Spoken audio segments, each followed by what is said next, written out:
اس میں اتنی بات اور میں اب جوڑ دوں کہ وہ بھی قرآن و حدیث سے ملنے احادیث سے ملنے والی چیزیں، اشارے. آپ لوگ پورا ایک موضوع ہے جو یہاں پر نہیں بیان کہہ سکتا، میری زبان سے بہت مرتبہ آیا ہے، تفصیل کے ساتھ میں آیا ہے، ثبوتوں کے ساتھ میں آیا ہے.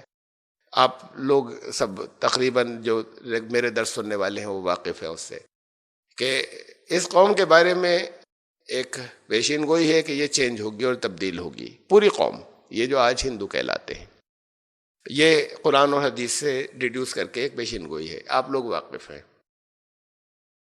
کہ اس قوم کو بدلنا ہے. اب ہمیں ایک حدیث مل رہی ہے، ذرا سا اس پر غور کریں کہ رسول اللہ صلی اللہ علیہ وسلم نے فرمایا کہ قیامت کے دن حضرت نوح علیہ السلام کو لایا جائے گا اور ان سے سوال کیا جائے گا کہ کیا تم نے، ہر نبی سے پوچھا جائے گا کہ تم نے اپنی ذمہ داری ادا کی تھی حساب کا دن. حضرت نوح علیہ السلام بھی یہ جواب دیں گے کہ ہاں میں نے پیغام پہنچا دیا تھا اپنی قوم کو. ان کی قوم انکار کر دے گی، ہمارے پاس تو کوئی نہیں آیا. وہاں حساب کے دن کوئی جھوٹ نہیں بول رہا ہوگا، جھوٹے بھی جھوٹ نہیں بولیں گے جو یہاں جھوٹ بولتے تھے. وہاں تو ہر ایک کو اپنی جرم کا، جرائم کا اقرار کرنا ہوگا، سارے ثبوت موجود ہوں گے. حضرت نوح کی قوم انکار کر دے گی ہمارے پاس، یعنی سچ بول رہے ہوں گے، ان کی نالج میں نہیں آیا تھا. اور حضرت نوح نے 950 سال دعوت دی، تو ان کی قوم انکار کر دے گی. تو پھر سوال ہوگا، یہ بخاری کی حدیث ہے، سوال ہوگا کہ حضرت نوح سے سوال کیا جائے گا کہ تمہارے گواہ کون ہیں. حضرت نوح امت محمدی کو اپنے گواہی میں پیش کریں گے کہ یہ لوگ گواہ ہیں ہمارے. تو گواہی کیسے دیں گے؟ گواہی ہوتی ہے جب بہت واضح طور پر سارے ثبوتوں کے ساتھ میں کوئی جانتا ہو تب گواہی دے گا نا. کوئی جھوٹی گواہی تھوڑی دیں گے کہ ہاں انہوں نے پیغام پہنچا دیا تھا. اور پھر رسول اللہ صلی اللہ علیہ وسلم اپنی قوم کی طرف سے گواہی دیں گے کہ یہ سچ کہہ رہے ہیں، انہوں نے پیغام پہنچا دیا تھا. اس سے ہمیں معلوم ہے کہ حضرت نوح علیہ السلام کی قوم کا ایک بڑا حصہ وہ ہوگا جو سلسلہ نبوت سے کٹ چکا ہوگا. وہ سچ مچ نہیں پہچانتے ہوں گے کوئی نبی وہاں آیا تھا. نبوت کا تصور ہی غائب ہے تو نبی کوئی انہوں نے کہا یہ نہیں، کوئی نبی نہیں آیا تھا ہمارے پاس. وہ قوم ہوگی جو نبوت کے سلسلے سے کٹی ہوگی، وہ حضرت نوح علیہ السلام کی قوم. اس حدیث سے یہ معلوم ہوا.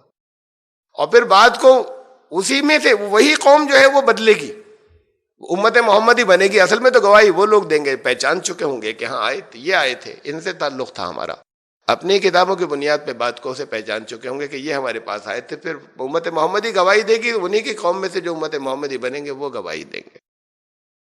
اور ہمیں ایک حدیث اور ملتی ہے، وہ بھی میں دوسرے اور لیکچر یا دعوت کے موضوعات میں بار بار بیان کر چکا ہوں کہ ایک مخصوص قوم ہے وہ جو تبدیل ہو کر آئے گی، اس کے لیے طریقہ کار ایک مخصوص بتایا تھا، خاص اسی کے لیے، جس کے اندر یہ کہا تھا کہ ان عجب الخلق الی ایمانا لقوم یکونون من بعدی. تمام دنیا مخلوقات کے اندر عجیب ترین اور عظیمت والے اونچے درجے کا ایمان ایک لازماً ایک قوم کا ہوگا. یکونون من بعدی، وہ لوگ میرے بعد آئیں گے. یجدون صحفا، وہ کچھ صحائف، اسکرپچرز، مذہبی گرنتھ پائیں گے. یہ پائیں گے کا کیا مطلب؟ اب کوئی نازل تو ہوگا ہی نہیں. حضور صلی اللہ علیہ وسلم کرے میرے اوپر ایمان لانے کے اعتبار سے سب سے عجیب اور عظیمت والی ایک قوم ہوگی، اس کے لوگ میرے بعد آئیں گے. بعد میں آئیں گے تب ان پہ کچھ نازل تھوڑی ہوگا. قرآن کے بعد کچھ بھی نازل نہیں ہوگا اللہ کی طرف سے کوئی نئی کتاب کا. وہ کوئی صحیفے پائیں گے، اور پلیورل میں، جمع میں، ایک نہیں پائیں گے، یعنی ری ڈسکور کریں گے، کٹے ہوں گے اور نئے سرے سے جڑیں گے. یہ دنیا میں ایک ہی تو قوم ہے جو جن کے اسکالرز کہتے ہیں کہ